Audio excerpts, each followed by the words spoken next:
But first to the biggest story of the week, the resignation of Victorian Premier Daniel Andrews, which led to rolling coverage across the industry. Today I will again visit Government House and resign as Premier and member for Mulgrave, effective 5 p.m. tomorrow. The announcement sent media into a flurry, but not all journalists were celebrating the Andrews legacy. And in fact, every media outlet was leading bulletins and coverage with one common word: divisive. Dan Andrews quits. One of the country's most successful and most divisive leaders walks away. Yeah, there seems to be a very divided reaction this morning. Some people saying the state's broke and divided. Some people saying he's the best thing since sliced bread. Doesn't that tell you everything about Daniel Andrews? You know, you're either with hashtag I stand with Dan or you can't stand Dan. He's a very divisive individual. Let's talk about Daniel Andrews. He was an incredibly divisive character. People either loved him or they didn't love him. In fact, their feelings were quite strong against him. How would you describe his legacy? Because there's a lot of debate about whether he will be seen as a divisive. And the story was much the same in newspapers. The AFR labelled him Divisive Andrews. Business cheer as Divisive Andrews bows out early. And at the Herald Sun, reports of who knew first were starting to emerge. Eddie Maguire breaks news of Daniel Andrews' resignation at AFL Grand Final lunch. Eddie Maguire returned to his journalism roots to break the state's scoop of the year. Listen to the moment the crowd of heavyweights erupted at the news of Dan's departure. Now, for the most part, Daniel Andrews is still quite popular in Victoria. If he was running in an election today, he would likely win. So why is there such deep tensions between the retired Polly and journalists? Well, during COVID, he quickly built a reputation at his no-nonsense combative press conferences. While making sweeping and strict COVID walls, he often got cranky and irritable with journalists asking why. And it couldn't be a media wrap of Daniel Andrews' time in the top job without playing this glorious back and forth with Peter Credlin. Statement on the 27th, Premier. Well, you say here, excuse me, I'll finish, that the ADF... I've no doubt you will finish. That the I've no doubt at all. Will be engaged to support the implementation of arrangements in relation to hotel security, and they were not implemented, we know. Well, hang on a minute. I've gone to those very matters under oath and on many occasions in this room, and I don't propose to revisit those issues. I'll go back to my question But just before you do, and I'll stand here for as long as you want me to, right? Let's be clear. But I'm not having a situation, and I don't believe it is unreasonable for me to pull you up when you make statements that, not for the first time, this is now the second or third occasion when you have put something to me that is absolutely incorrect.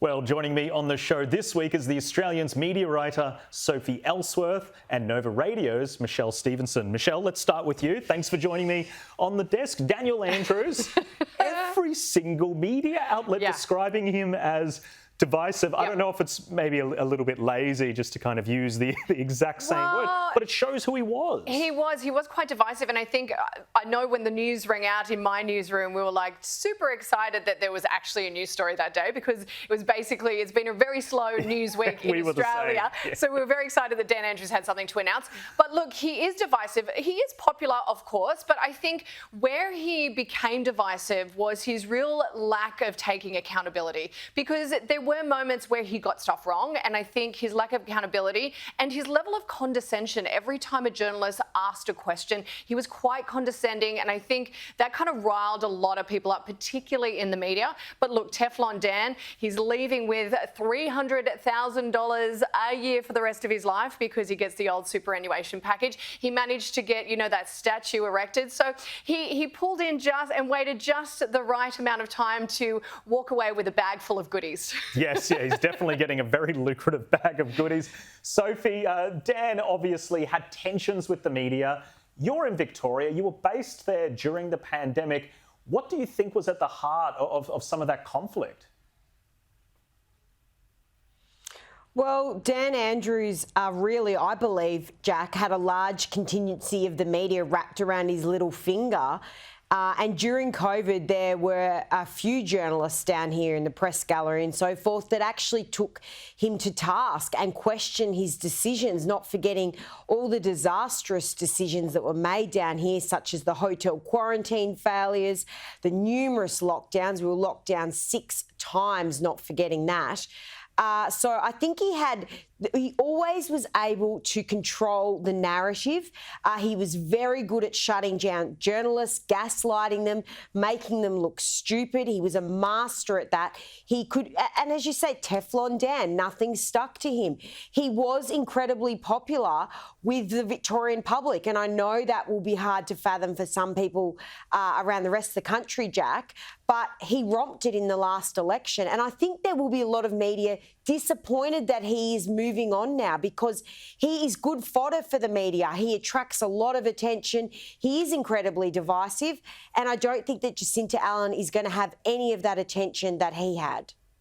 Yeah, Michelle, just following on from what Sophie is saying, he had a skill at press conferences where he could be combative and get away with it. In my opinion, he crossed the line a lot of times. A lot of young journalists, he was seeking to intimidate and almost bully, if you can use that word. But he got away with it. Do you think they're going to be able to do that without him? Do you think Jacinta Allan is going to be able to conduct a press conference when they're under pressure? Because I think he was one of a kind. Yeah, look, let's be clear. He was good at the politics of politics. He was very good at being a politician. He's one of the greatest politicians to come out of that state. Like, there is no doubt, and that's why he was so popular.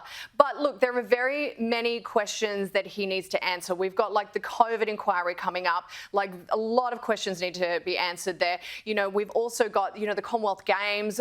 He's leaving a lot of debt. People don't seem to really attribute that to him, but he's been leading the state through all these crises. It's crazy to me. Absolutely. He gets away with it. But Jacinta Allan, look, for her part, she did come in, and I did really enjoy her first press conference. She seemed to want to hit the ground running. She knew exactly what was going on. But let's be clear, she also ran the Commonwealth Games debacle as well. So I don't know where we stand. She also banned Sky News off train stations for a false reason. So we hate her. So I'm a little bit cautious about how this is going to go.